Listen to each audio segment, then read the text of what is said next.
ह्या timing diagram मध्ये तुम्ही बघू शकता की जोपर्यंत ही EOC पिन हाय आहे याचा अर्थ कन्व्हर्जन प्रोसेस सुरू आहे. ज्यावेळेस कन्व्हर्जन प्रोसेस संपेल त्यावेळेस ही EOC पिन काय होते, लो होते आणि लो झाली की थोड्या वेळाने ती परत काय होते, हाय होते.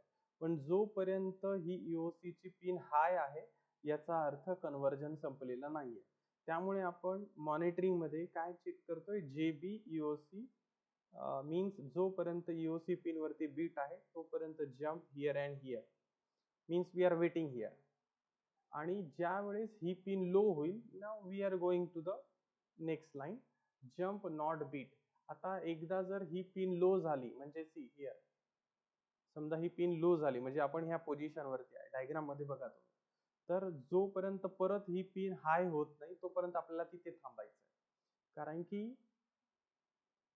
ही पिन लो होऊन परत हाय झाली पाहिजे आणि हीच प्रोसेस हाच महत्वाचा सिग्नल आहे की ज्याच्याने आपल्याला कन्व्हर्जन झालंय असं कळेल. म्हणून आपण परत एकदा काय चेक करणार, लो झाल्यानंतर जम्प नॉट बीट म्हणजे काय आपल्याला थांबायचं आहे.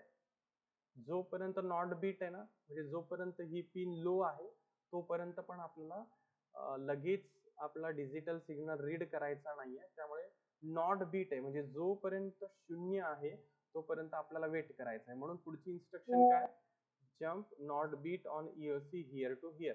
आणि जसं त्याच्यावरती परत बीट येईल म्हणजे परत तो सिग्नल जेव्हा हाय होईल त्यावेळेस ही इन्स्ट्रक्शन काय होईल, फॉल्स होईल.